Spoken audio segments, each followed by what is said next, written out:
Our next segment is a leader's discussion on the topic Dynamic Control with ZTNA for Cloud Success. For this, I would like to invite our speakers, Nicole Darden Ford, Vice President and CISO Carrier. Nicole is a senior member of the Global Information Technology Leadership Team responsible for working with stakeholders to determine acceptable level of risk. She is highly knowledgeable about the cyber threat landscape and around the capabilities to protect the business environment. Joining her, we have Vats Srivatsan, President and Chief Operating Officer of ColorTokens. Vats has over 3 decades of experience, including executive roles at leading companies like Palo Alto Networks, Google, Motorola Mobility, Dell, and Intel. He has led mergers and acquisitions, strategic partnerships, and corporate strategy, and has also shaped the company's transformation to the cloud through 10 acquisitions over the past 2.5 years. Moderating this session is Rama Vedashree, CEO, Data Security Council of India. Rama, over to you. Thank you, Vibhu, for having me moderate this session around Zero Trust. This part of the session in Cloud Summit. And Vats and Nicole, thank you for joining us from Florida and Silicon Valley. Thank you for your time and support. Post the pandemic specifically, I think every CIO and CISO and CTOs have been discussing a lot around the Zero Trust, particularly because pretty much the whole world went virtual. Almost every service, whether it is a government service, healthcare, whether it's the entire B2C, financial services, digital payments, across various geographies went online. And we've also seen this situation where, particularly in India, massive work from home at scale, where it's not just the IT industry. We have witnessed even the public sector, government, several critical information infrastructure sectors, and particularly India being a global IT hub, several of our industry members were actually servicing customers across various geographies with work from home. In such a situation where we are beginning to see work from home or work from anywhere actually being not just a near-term solution, several organizations are rethinking what is business resilience. They're rethinking what is this work from anywhere situation, probably for the mid to long term. I think probably it's here to stay. In fact, some of our industry members are discussing things like borderless workforces, right? That's the new strategy. And we are seeing a lot of mission critical business workloads migrate to the cloud. So it's not just the cloud security, but there are so many others. And we are also seeing enterprise perimeters getting really redefined, right? What is at the edge and what is outside the enterprise infrastructure networks is, I think, changing everywhere in terms of users, in terms of devices, in terms of workloads that are getting migrated to the cloud. So the Zero Trust and the ZTNA is all about a new paradigm shift in which enterprise networks are getting architected, identity access management paradigms are completely getting redefined. And while I think in this entire Zero Trust model, there's a lot of focus around devices and users, I would personally believe that this also entails applications, workloads, all of that need to have. It could be any devices, any IT assets, it could be users, employees, it could be your partner workforces. So users and devices is something that's extremely critical to this paradigm, but also in terms of apps, other workloads that you get migrated to the cloud. So I'll start with Nicole. Nicole, what are you witnessing as an enterprise IT trend? And why is it this conversation of Zero Trust is really becoming center stage now? And we are beginning to see that getting mainstreamed so much, particularly in the last year and a half. It's no longer a buzzword, is what I would like to believe. I have seen a shift, right? I think that when you look at digital transformation, this last 2 years, we've seen exponential growth in that space. And it's really causing people to think about where people are going to work, right? Ways of working and changes around how do we make people productive wherever they are at any time, right? So we remember 10 years ago, it was really this global shift. And now we're really talking about digital transformation. How do we transition workforces from being traditionally in one place now to being scattered globally? And I think that it's really causing CIOs, CTOs, and CISOs to work together to lean into zero trust and putting our workloads in the cloud safely and securely, while making our workforces productive. I don't think we're going to see a time when we're going back into the office 100%. I think that time is gone. But our ability to have visibility into where everything is, right, and to secure it and to make sure that it is within what I would consider a trusted state has changed too, right? So, the whole trust but verify has been something that from a security perspective has been really important, right? How do we do that in this new zero trust paradigm where now identity becomes the front door and the perimeter and has to be extremely secure? So I think what you're seeing is this huge shift, this growth in the area of digital, and we're all learning. I don't think it's just a one size fits all where everybody kind of, goes toward the model in the same way, but we all have different organizations and different industries that require different things. And so we're looking at how do we apply zero trust in a space that supports us. For us, it was getting our workforce to work remotely, like in a very, very short period of time. Carrier is we are an $18 billion company. We are known for HVAC. So if you have an air conditioning unit, you appreciate Carrier for that. But we're also fire security and safety as well as refrigeration. So when you look at the pandemic, we were using some of our new cold chain technology to safely distribute COVID vaccines. So we are really in a space where we were already going through a digital transformation. We actually spun from our parent company, United Technologies, and became a standalone company in the midst of the pandemic. And so we had to make some critical decisions very quickly about how to get everybody to work from home. How do we transition our workforce? And so we did that in like 9 days, right? We made a decision to go zero trust instead of leveraging some of the, traditional VPN technologies. We had an amazing partner that we worked with, and we set up a kind of war room, and we got everybody together and we started to roll out this technology.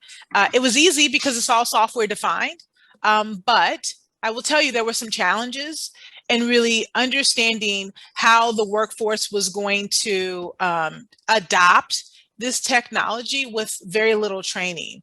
So for us, it really helped us to better understand how zero trust could help us in this new journey that we found ourselves in. New company, right? New public company. We were still defining, our architecture and our digital strategy. And we had to lean into zero trust to really make that happen. And so I think for us, it's been a really positive experience, and it's really helped us really transform our digital transformation. Thank you, Nicole. You brought, the fact that you were able to do this in 10 days, that's, I think, an amazing takeaway. Compliments to you, because I think just for an enterprise to accept the zero trust paradigm is something that, usually takes much longer. But I think given the business constraints post-pandemic, you were able to accelerate that. What's one thing that we see in this entire wave of digitization is cloud, multi-cloud, and completely blurred network perimeters, right?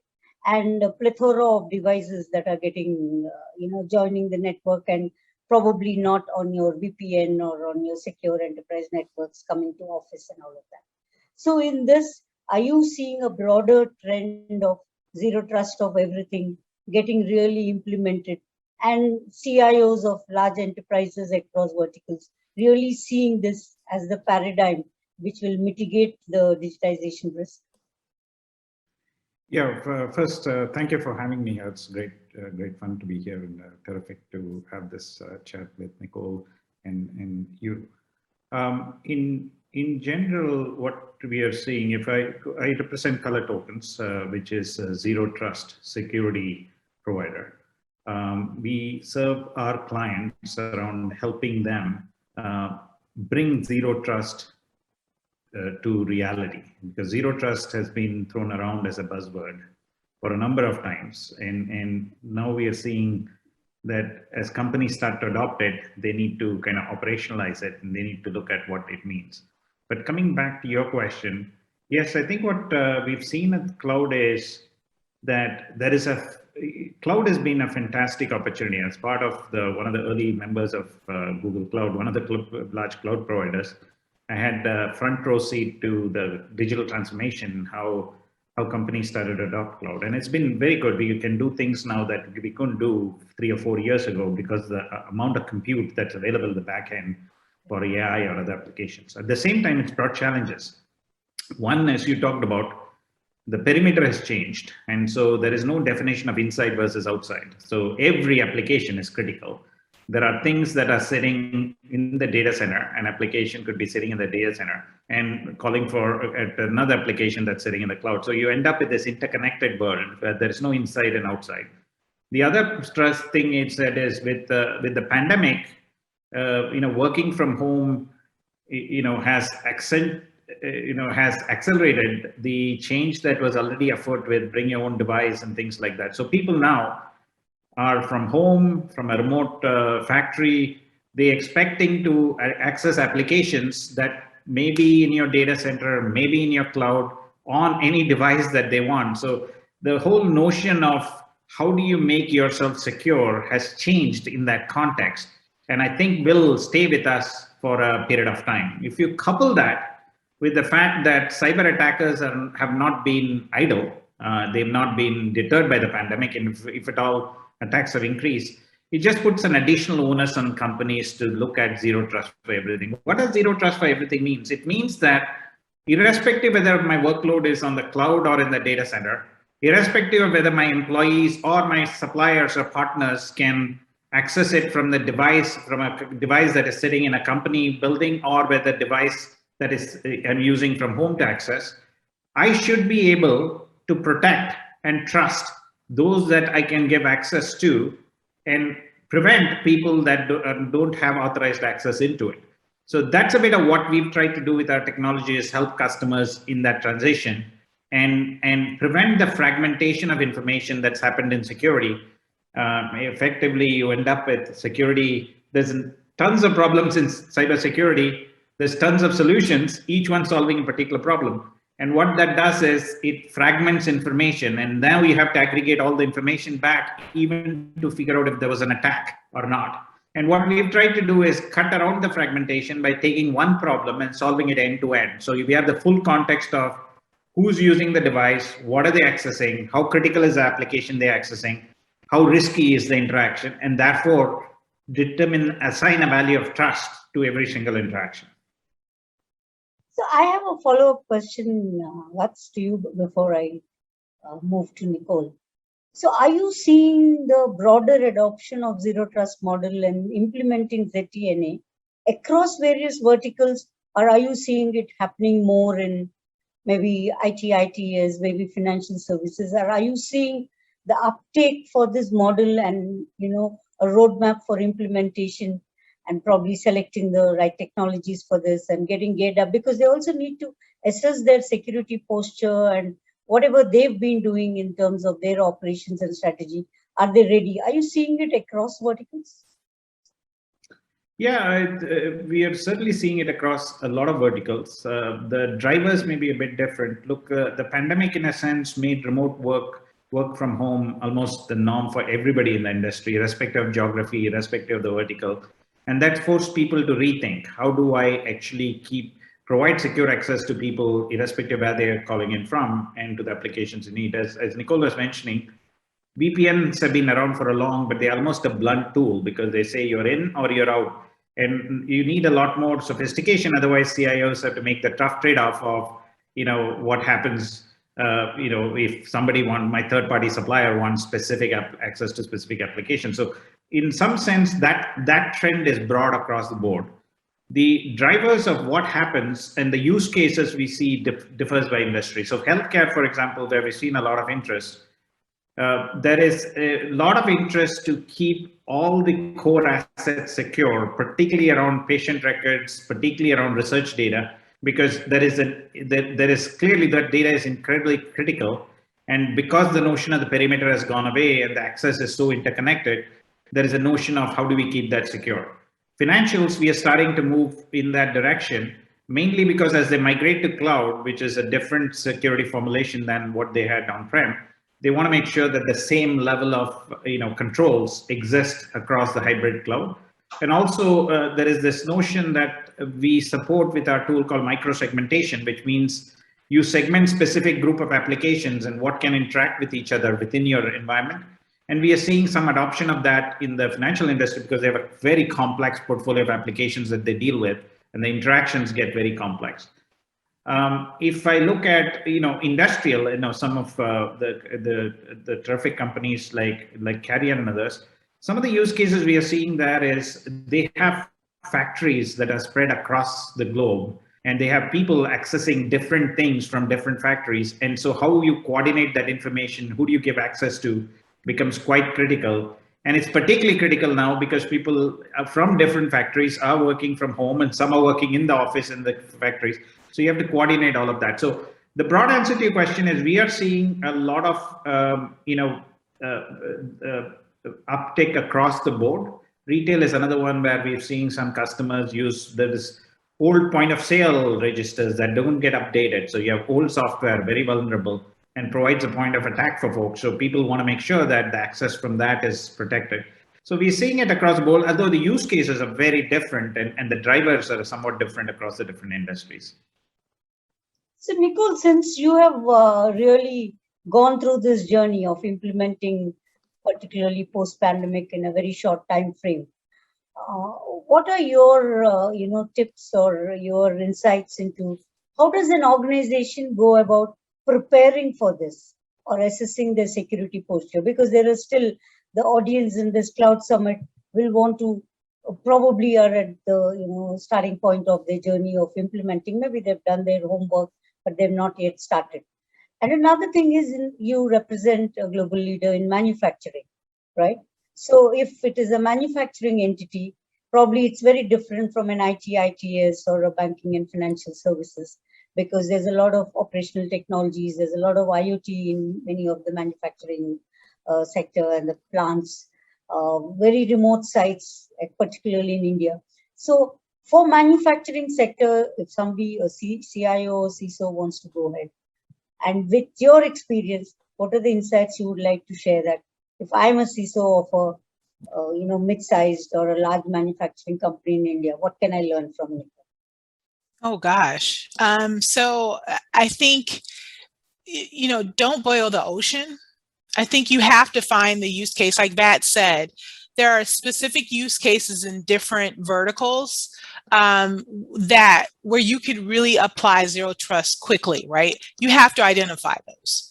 So it's really important for an organization to understand their architecture and where they're trying to go, and look at areas that are kind of distributed, right? Because we're in this distributed mode now. We need to really think about how do we, from my perspective, how do we protect that environment appropriately, right? So zero trust to me means that you know your architecture, you know where you're going, you know what you want to protect, you know what is most important to your organization, and that you're looking at key areas where you need to strengthen, like identity and access management, right? All of those things are really kind of important factors. I also, one of the things that I've seen just across the board is organizations are better positioned for zero trust when they're in the middle of like digital transformation. So they're transforming across the board. So I think it's one of the areas that I think has become a driver. The other thing is, as they're adopting their cloud first strategy, it's really important to kind of look at your architecture at that point and say, where can we implement zero trust effectively? And then as they observe, like I said, the latest breach, cyber breach, we're seeing so many different, a lot of activity in the threat landscape today really kind of drives people to zero trust. And I can tell you specifically, in the manufacturing industry, we're really looking at it. I mean, heavily, because we do have these different enclaves of data and productivity, like plants. Really important for us to look at and understand that network and where we could apply zero trust there, because I think it's so beneficial for us. And it's really driving, it's really transitioning where we're going, because we know that ransomware is a problem for us. We know that there are different types of attacks that are big, big issues for us. And so when I think about organizations that are what I call ready for zero trust, they're organizations that are in the middle of some sort of transformation. They're in kind of this change mode already, because this is a big change. It's not something that you can embark on and just say, hey, I'm going to go do this, right? You need to move the organization along as you do this. It's a huge change for everyone. And I think you need to get executive leadership buy-in to do this. And I think it's like I said, there are pockets where you can really do this fast, and then there are areas where you really need to take your time. And so as a result, really getting the buy-in of the organization and making sure you go through kind of this organizational change management process to make sure people understand what you're getting ready to do and how it impacts them and the various types of personas you may have within your organization is so critically important and really becomes the key to success. That's a good point, Nicole. You were very clearly saying, don't boil the ocean, prioritizes the use cases, and any organization which is already in the middle of a digital transformation journey, they've already thought through a lot of this, and they're probably more amenable to implement ZTNA. Second, I think if an organization is now moving into a cloud first strategy where pretty much most of their workloads are going to get migrated to a cloud and probably in a hybrid or a multi-cloud environment, that's probably the most opportune time to revisit. And I like this point where you said that the senior management leadership buy-in, because ZTNA is not something where you buy a product and you implement and voila, it will be done, right? It's a lot of people culture, acceptance. I would say it's not just the senior leadership, but even end user acceptance is very important, because almost everything I bring onto the net to access my enterprise IT assets, whether it's an app or a device, the user needs to understand that, there'll be a zero trust of everything and I need to have the right credentials and authenticate myself, right? So that's a good point, and I think that's a lot of learning for us. So what's, as a provider of particularly zero trust, technologies and solutions, if I am a CIO and I have to pitch to my board, what are those top 3-4 benefits, business benefits that I should be taking to the board to get this approval and roll this out in the next 5 to 6 months time? That's a great question, and one that many CIOs ask all the time. I think, as Nicole said, in my view, the zero trust is not an option. It is something that every company will be forced to look at, just for the simple fact that, with cloud, with remote work, with attacks increasing, you just have to think of something that not only prevents you against the next attack, but also protects you in case there is an attack, because you cannot ever stop anything that will come in the future. So protects you against it. So what are the benefits of this? One, I would say improving the posture at a broad level. You're trying to make your company's security posture adapt so that you are protected much better than you were before for attacks that might exist or new attacks that you haven't seen before. So that's at the broad level, the business benefit of zero trust. If I break it down into what are consumable pieces that people can, can put their arms around. First, the journey is complex, but it has starting points. First, we think of, where do you start? And crown jewels, which is your most critical data, most critical applications, natural place to start. You do want to make sure that those are not compromised.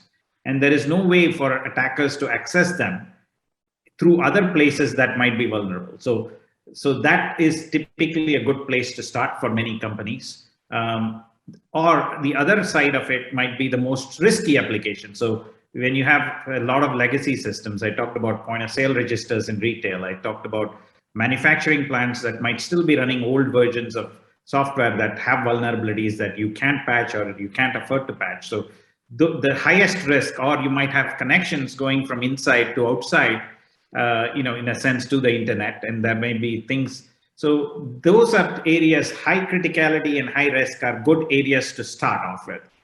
Then how do you proceed is the next question in terms of benefits and seeing the benefits. The biggest first benefit that many people see is just visibility. What is happening as you migrate applications to cloud?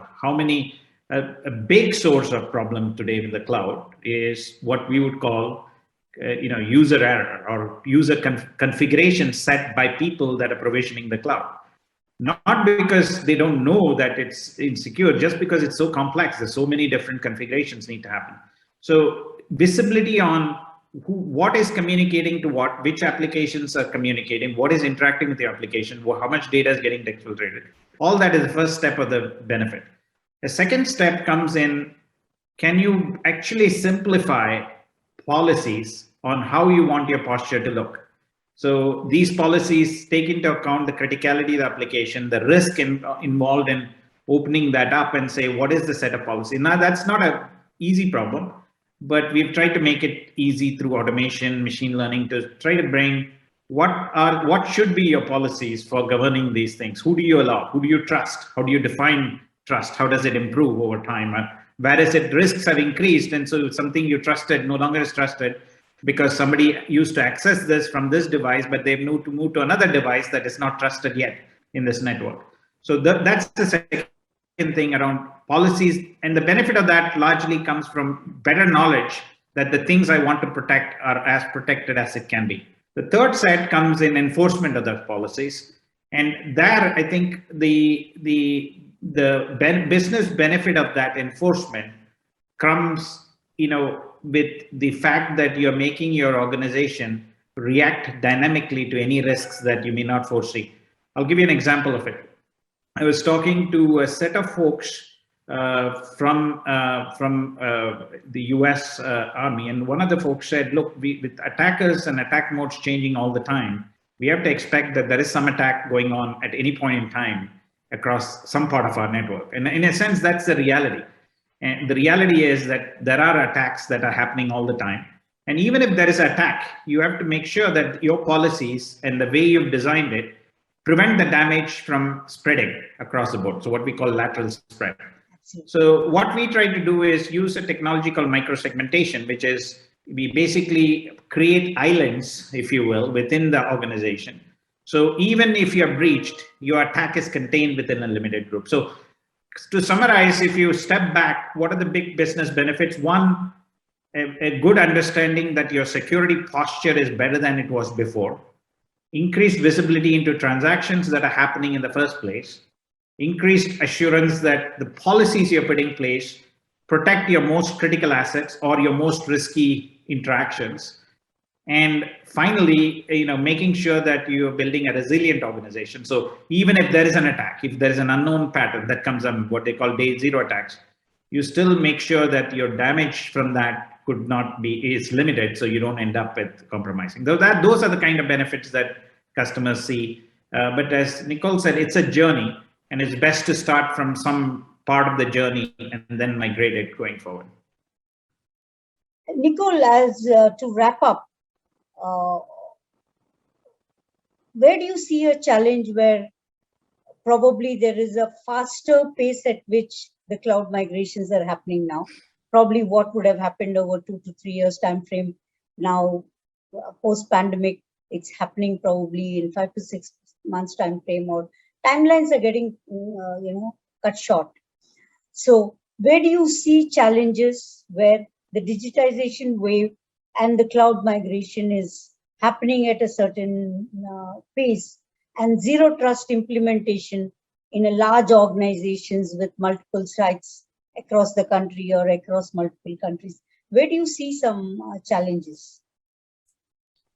Wow. So Vats, your answer was amazing. I just kept shaking my head because I resonated with everything that you said.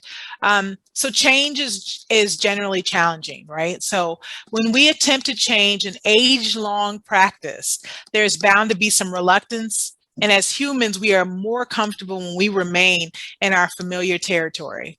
Right. So transforming into zero trust network is a notable challenge. So the challenge in and of itself is the change, right? Zero trust makes sense for all of the reasons that Vats, explained to us. But typically transformation leaders would have to do a little more to help move the enterprise, network leaders, SMEs from this castle-centric network to a zero trust model. An example is what I discussed previous is the legacy VPN versus the zero trust remote application access. It's MPLS and SD-WAN backhauling to a local internet breakout via secure exchange. Like, it's just really getting even the technologists to understand the zero trust concept and how it works with some of the legacy technologies we've had in place in the past and the newer technologies. Another notable challenge is really around identity and access management. Just the sheer investment that you need to make into a program like that in order to make all of this work. When I think about some of what Vats described around microsegmentation, all of the things that really kind of help us to reduce that attack surface is a challenge, right? It takes a lot of work to put to really think through your microsegmentation strategy and making sure that you do reduce that attack surface, especially in these geographically dispersed organizations, right? We're in 85 plus countries. We have a lot of resources. We have distribution centers. We have manufacturing plants. We have enterprise and corporate buildings. All of those considerations need to be taken into account. And now, on top of that, are people working remote? It was unheard of for plant professionals, manufacturing professionals to work remote. Right now, we're seeing that in an area that has traditionally been closed off, right, by design. Now we have to open it up so that people can work in this new paradigm that we see ourselves in. So I see a lot of challenges in really trying to reorient the organization into this new model, and how we the technology professionals, right, we have to change with the new technologies, and then bringing the organization along because they're so complex, right? And so it is a journey. And I think we start, like I go back to what I said before, start with a use case, one use case or two, and start there. And then over time, as you bring the organization along, as you see that the transformation, you're getting quick wins, and the transformation is occurring and in a way that has been positive. I think those are some of the challenges I see, and those are the lessons that I think we have learned to really kind of face those challenges. But it all starts with change and your ability to navigate and drive the organization through a change management cycle that is palatable for them. And it's really knowing your organization, their appetite for risk, because there is risk involved in everything that we're doing here, and making sure that whatever you're building and whatever you've designed, right? And design to me is always the most important thing, is before you embark on anything like this, that you really go through design and architecture sessions to make sure that what you're building is going to be solid. But also understand that the threat landscape is continuing to change, right? And there are new threats and there are new risks that we're going to see over time. So whatever you build has to be adaptable and flexible enough for you to make changes over your transformation timeline. Thanks, Nicole. So to wrap up, Nicole and Vats, the key takeaways from both of you with the kind of worldwide experience that you have in managing, providing zero trust or ZTNA technology solutions, and Nicole having implemented it is? The only thing I would add to what you said was, while it's a complex journey and it is totally incumbent on the providers of solutions like us to make it easy, because rather than more complex, the different steps of it through automation, through automated policies, etc. I do think that there is no better time than now to move, because attackers are not waiting. And so you can't afford to say, let me first migrate workloads to cloud and then let me figure out, because the exposure that you're putting your company to, it's not a technology problem. Security is a business problem. And if valuable assets are compromised, you hurt your employees, you hurt your customers, you hurt your brand. So I think one other point of encouragement I have for companies that are looking at it is view it as a business problem you're trying to solve with the right set of technology. So zero trust is a way for you to revisit security, so it doesn't constrain the velocity or scope of your business. Because as you grow, as your business grows in complexity, but it opens up opportunities for attackers to come in. And this is a bit of balancing how your security can actually keep pace with the growth of your business, with the changed circumstances of the cloud and the remote work, and continue to do that going into the future. I think I agree with that, and it was well said. I will certainly say that, implementing a zero trust network, is really setting your company up for the next 10 to 15 years. I think it's not if, it's when. So I think most organizations will go through this same digital transformation or this journey at some point in time. And I do believe that there are a lot of learnings and there is a lot of simplicity now. And it's occurring. I think that a lot of the providers are starting to make it a lot more simple than it used to be. So I just tell people to kind of, we had to fly the plane and build it at the same time, right? So there's some instances where you have to do that. I would certainly say that don't wait, start your journey, right? And it's not going to be perfect, right? But it's going to be what you put into it and the way in which you kind of like wanted to lead it, it will happen. So I encourage everybody to get started. And just to wrap up, one last point I would have is for all the members of nasscom who are probably joining us in this session, there are a lot of new innovations that are possible, both for services companies as they help a large enterprise do a ZTNA rollout or an implementation, both in advisory services and the technology rollouts. Probably there's new products that can be innovated for this because there's a huge startup ecosystem in India. I'm sure there are a lot of takeaways from both of you. Thanks, Vats, and thanks, Nicole, for your time and joining us. We do hope to host you in India in one of the future nasscom conferences. Looking forward to that, and thank you very much, Nicole, and thank you, Rama, for hosting. Thank you, Nicole. Thank you.